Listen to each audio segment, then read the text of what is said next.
มาสงค่ะพี่น้องชาวเมืองสลอยถึงได้มาในวันที่8เดือนที่11สองปลาย19ค่ะข่าวยาม9:30ในเมืองถึงไทยเนี่ยเนาะคำเพิ่นในก็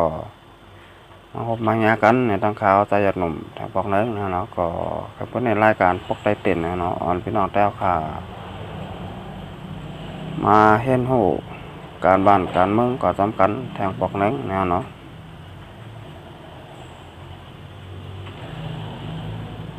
เอาค่ะเอากลับมาด้วยหัวข่าวเขาที่1เนาะคนหนุ่มนำตู่ย่ายื้อตายเนาะเอาเข้ามาโดยหัวข่าวที่1กว่าสำคัญเนาะคนหนุ่มนำตู่ย่ายื้อตายเนาะคนหนุ่มอายุ27ปีเนาะย่ายื้อตายในเจเวงนำตู่จึงได้ปลดห้องเนาะเมื่อวันที่7เดือนที่11 2แห่งปลาย19ค่ะเมื่อว่าในเนาะยาม6ค่ำมองปลายนั่นเนาะคนหนุ่มอายุ27ปีเนาะผู้ชายก็หนึ่งยายจุ่มอำหูพายยื้อตายตีหิมอองตีการคดทรายเนาะปอก8เจเวงน้ำตูจึงได้ปลดห้องเนาะลุงแก่ล่าก้นน้ำตูลาตีผู้ต่อยหักวาเนาะก้นหนุ่มอันยายยื้อตายนั่นอำใจคนปื้นตีเนาะเป็นก้นดังน้ำสั่นลงมาอยู่น้ำตูแหล่เนาะไรงินว่ามือคำว่าไหนเนาะมีก้นสีก็ขี่รถเครื่องมายื้อก้นหนุ่มอันง่ายยื้อนั่นก็เป็นก้นสู่ซ้ำกินยาเมากำใบว่าไหนเนาะตัวเดียวปริมาณตึกกดทัดสอกหาก้นหายอันมายื้อก้นหนุ่มนั่นอยู่ว่าไหนในเจเวงนำตูจึงได้ปอดห้องในเนาะมีจุ่มยิบกองกลางเจ้าเคอแล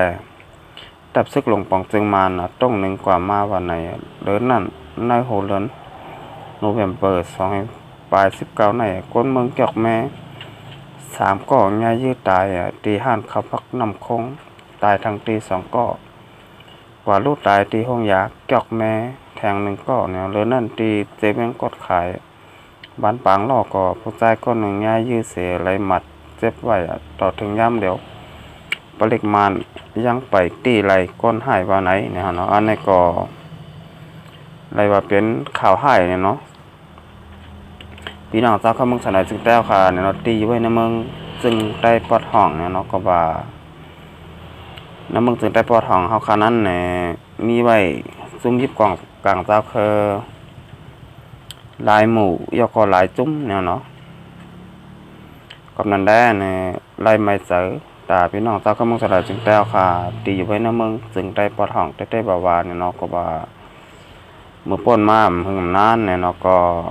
มีผู้ก้างผู้เกผู้แห้งเนี่ยเนาะตีเว้งเกี่ยวแม่ยาคนหายเนี่ยเนาะอำหูหมูอำหูจุ่มเขามายืดตายเนี่ยเนาะตีในห้านเขาพักเนี่ยเนาะซื้อน้ำคงเนี่ยเนาะที่เป็นร้านขายเขาพักเนี่ยเนาะซื้อร้านบ้านน้ำคงร้านน้ำคงเนี่ยเนาะตายทางตี2ก่อเนี่ยเนาะยก็ตายตีห้องยาแทงก็นึงเนี่ยเนาะอันนั้นปนมาปอหึงเนี่ยเนาะถึงมามือว่าวันที่7เนี่ยเนาะก็มีพี่น้องเจ้าเคอเนี่ยเนาะที่น้ำมึงสนายจึงแต้วคาตีมึงเซเว่งน้ำตู้เนี่ยเนาะก็ถูกยายืดตายกว่าแทง1ก่อเนี่ยเนาะเมื่อว่าเนี่ยเนาะขายาม6 โมงปลายเนี่ยเนาะเอาค่ะอันนี้ก็มองตาซ้อมเต้ๆเนี่ยเนาะพี่น้องแต้วค่ะไรง่ายที่ตายกว่าแทงก้อนหนึ่งยาวเนี่ยเนาะเอาค่ะ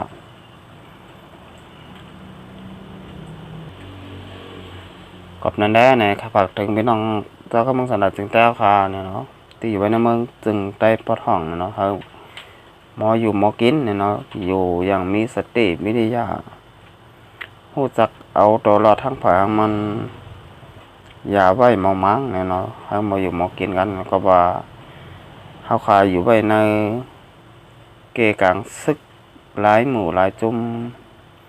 กับนั้นได้เนี่ยเขาขายหรือไรหมออยู่หมอกินเนี่ยเนาะหมอเอาตัวรอดห้างผายห้างมัน เดลีเซเปิลยาวนะฮะเนาะออกครับสืบเสนอเขาเข้ามาด้วยทางของข่าวข้อที่2เนี่ยในก็เป็นข่าวซึกมานแห้งซึกตั้งน้ำเนี่ยเนาะออกตรงหนึ่งซอกเตามุงนาจูตับซึกจึงใดสีแอดเอโคไลเนี่ยเนาะเอาค่ะเอาเข้ามาดูอ่านข่าวกับจำกันเนี่ยเนาะซึกมานแห้งซึกตั้งน้ำเนี่ยเนาะออกตรงหนึ่งซอกเตามุงนาจู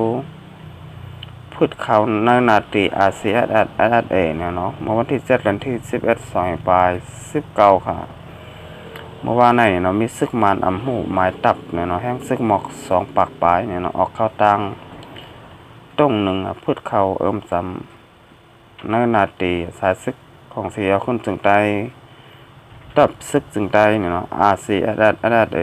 อันตรงหนึ่งไว้นั่นเสีย10 โมงนากว่าสู้ตังเหนือเสียนตังมึงออกจากแม่มือข้าวยาม2 โมงนั่นเนี่ยเนาะข้าวฮอดแถวมีไว้จอมเหนือเสียนตังนำมังเนี่ยเนาะอันเป็นเสียนตังแผลมือจูตับปางเศร้าสีแอดเนี่ยเนาะแอดเอตับซึกจึงไตสีแอดโคไลเฮาขาเนี่ยกับมันได้เนี่ยอันนี้ก็เป็นข่าวซึกมานข่าวต้งหนึ่งเนาะข่าวกับโจในนาตีของตับซึกจึงไตสีแอดโคไลเฮาขาเนี่ยเนาะอันนี้ก็อยู่ไรหมอฟังสติกันไว้นะฮะเนาะเตอยู่ไว้ในนาตีเนาะก็อย่าไว้เมามังเนี่ยเนาะห่างแฮนโตไว้ให้โตตันอยู่กูขิงกูมือกูย่ำเนี่ยเนาะสังว่าคาไว้เมามังนั้นเนี่ยจังตกซุ่มตกล็อกปนฝ่าไรเนี่ยฮะเนาะกำนันได้เนี่ยว่าจับซึกจึงแต้วคาเกาหลีเนี่ยเนาะพี่น้องเจ้าก็มึงสันใดจึงแต้วคาเกาหลีเนาะสังว่าคาห่างแฮนโตไว้โตตันป้อไหนจึงเนี่ยเนาะจะเฮ็ดเฮาค่ะตกซุ้มแล้วก็ตกล็อกเจ้าเคยปนกว่าก็จ้างเป็นได้เนี่ยเนาะอันนี้ก็ให้พักถึงเนี่ยตะพึกจึงแต้วคาเกาหลีพี่น้องเจ้าก็มึงสันใดจึงแต้วคาเกาหลีเนี่ยเนาะแล้วอันกันห่างแฮนโตให้โตตันไว้อยู่คู่เข่งคู่ย่ำเนี่ยเนาะอย่าไว้เมามังเนี่ยเนาะเอาค่ะสืบเสนอเขาก็มาต้อยแทงของข่าวข้อที่3เนี่ยเนาะในก็ซึกร้อยต่าง TNLA เนี่ยเนาะยื้อกนเมืองพี่น้องเจ้าลิซูเนี่ยเนาะตาย1 เกาะเนี่ยเนาะในก็เขาขามาเลือเพนข่าวกว่าจ้อมกันเนี่ยเนาะซึกร้อยต่าง TNLA เนี่ยเนาะเอากองยื้อกนเมืองเจ้าลิซูตาย1 เกาะเนี่ยเนาะซึกร้อยTNLAกว่าย้อนเงินปอมแม่คนเมืองเจ้าลิซูถึงตีนะเฮิรนไรมีหลองเอากองยื้อเจ้าเฮิรนตีวันมึงอยู่มึงอยู่เจเวงกดขายเจตอนหมู่เจเสหมักกองพอข้อกว่าวันไหนเกี่ยวกับปล่อยลองไหนผู้เข้าจุ้มคนหนุ่มเจ้าลิซูคนหนึ่งลาดว่าเมื่อวันที่5 เดือนที่11 2แห่งปลาย19ค่ะย่ำกลางค่ำ8 โมงพองหูได้แหล่งเนาะอายุ47 ปีเนาะอยู่ไว้ในเฮิรนนั่นเนาะมีซึกTNLA 3 ก็ยันเงินมันตา30 แสนปยาเสมันซ้ำมีปันแลถูกซึกTNLAเอากองยื้อตีคอมันป่องพอกกว่าห้อยกลเมืองปื้นตีไล่เอาโตหูเต้แหล่งเนาะกว่ายศยาตีห้องยาสวยหลีเนาะเมืองเขในยาวเนาะป้นมาเมื่อวันที่5วันนั้นเนาะสอก็เป็นน้องใจหูเต้แหล่งเนาะมีปัญหากันตั้ง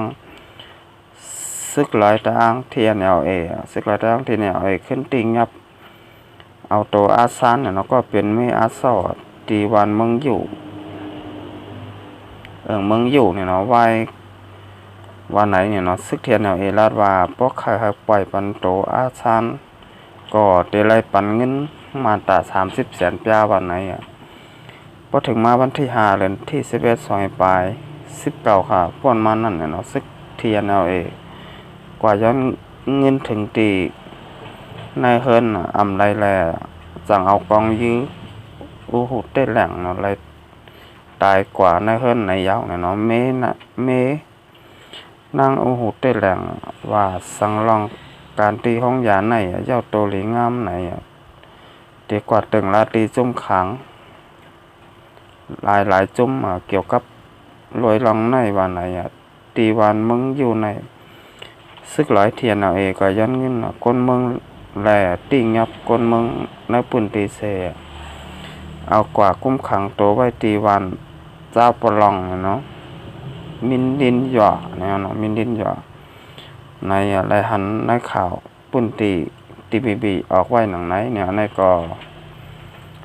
เป็นข่าวเนี่ยเนาะเว็บไซต์ได้แล้วเตรียมต่างไว้เนี่ยเนาะเขาใจยัดหนุ่มเนี่ยก็เอามาอ่านดูเนี่ยเนพี่น้องเศร้าเครื่องเมืองสันนิจึงแต้วค่ะมาอยู่ในเมืองสันนิจึงใต้มาอยู่ไว้ในเมืองจึงไทยเนี่ยนะอยู่ไว้กูวานกูเมืองเนี่ยก็ค่ะดูแลอ่อนการเนี่ยมาเห็นโหการบ้านการเมืองการซึกกันกว่าซ้อมกันเนี่ยเนาะก็ไม่เอาขามาโดยสังว่าเขาขาหูการบ้านการเมืองเขาขาก็เตะจังตกซุ่มเจ้าเคยเปิ่นกว่าเนี่ยเนาะก็บ่าป้ายปิงหญ้าเนี่ยเนาะลองป้ายปิงหญ้าพี่น้องเจ้าก็เมืองจันทร์จึงแต้วขานั้นเตะเลยว่าไปป้อเข้มแบบดีเนี่ยเนาะก็บ่าเขาขาป้อมีขายามเห็นหูลองป้ายปิงหญ้าลองลิกลองไล่เต็มตีเนี่ยเนาะก็บ่าโหลเหตุการณ์หาเล่งต้องหังเผยหังมันเนี่ยเนาะมันเอาพี่น้องเจ้าก็เมืองสันนิจึงแต้วค่ะตีอยู่ไว้ในเมืองจึงใต้ก็โหลเฮ็ดสนเฮ็ดนาโหลเล่งโบเล่งควายเนี่ยเนาะมีขายามตาเตหาป้ายหูปิงหญ้าเนี่ยเนาะกอบนันได้เนี่ยพี่น้องแต้วค่ะเจอมาเหตุการณ์อยู่เมืองไทยก็โหลเหตุการณ์หาเล่งต้องเผยมันเนี่ยเนาะสังว่าเขาค่ะคัดเจอเนี่ยเนาะเสมาเห็นหูการบ้านการเมืองกันกว่าเนี่ยนอกจากเมืองสันนิจึงแต้วค่ะบาอยู่ในเมืองจึงไทยบาอยู่ในเมืองจึงใต้เนี่ยก็เตะหูการบ้านการเมืองกันเนี่ยเนาะเล่นได้ไวมาก็สั่งตกซุ้มตกล็อกเจ้าเคยเปิ่นกว่า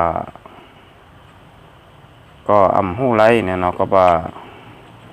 เจ้าเคยเปิ่นนั้นเนี่ยเปิ่นมีขิงข่าวยามเปิ่นเห็นหูการบ้านการเมืองกันอยู่กูมือกูขิงกูย้ำเนาะก็ว่าเปิ่นมีข่าวยามกันเนี่ยเนาะเขามาต่อยเหมือนหนังน้ำมึงซึ่งไทยเห็นข่าวไหลขิงไหลก็ไหลเนี่ยเนาะว่าวันเสาร์วันติดเนี่ยเนาะกลางคำเจ้าไหนก็มีเนี่ยเนาะเหมือนหนังพี่น้องเจ้าก็มึงสันนิจึงแต้วขาซ้ำสังว่าอาศักป้นยาวเนี่ยเนาะเป็นหนังก้นใหญ่ก้นเท่าเนี่ยก็จังกว่าเห็นหูลองป้ายปิงหญ้าที่เหลือเนี่ยเนาะกำนันได้ไรไม่เจอเต้เนี่ยเนาะตอนแต่พี่น้องเจ้าก็มึงสันนิจึงแต้วค่ะเนี่ยเนาะที่ไรเห็นหูการบ้านการเมืองลองป้ายปิงหญ้าในเนี่ยมันนำปอกไข่มีเนี่ยเนาะเอาค่ะคำเพื่อนในเนี่ยเนาะรายการปกได้ตื่นเนี่ยก็เดี๋ยวย้อนดูไว้ก่อนเนี่ยเนาะสองไกลมาพบปางยากันแทงบ้านนาเนี่ยเนาะก็ยินจมเต้ๆเนี่ยเนาะพี่น้องแต้วค่ะเตียนมาติดตามบันเนี่ยเนาะช่อง YouTube ข่าวใจหยัดหนุ่มเนี่ยเนาะก็เอากลุ่มม้นเนี่ยเนาะพี่น้องแต้วค่ะเตียนมาติดตามอยู่กูก็กูก้นกูเจ้ากูค้นเนี่ยเนาะเอาค่ะคำเพื่อนเนี่ยก็ช่วยพี่น้องเจ้าก็มึงสนายจึงแต้วค่ะให้อยู่ดีกินบ้านเนี่ยเนาะให้การในขึ้นอย่างเหมาะสมให้มีเงินมีคำกันนำกูก็กูก้นเนี่ยเนาะเหมาะสมก็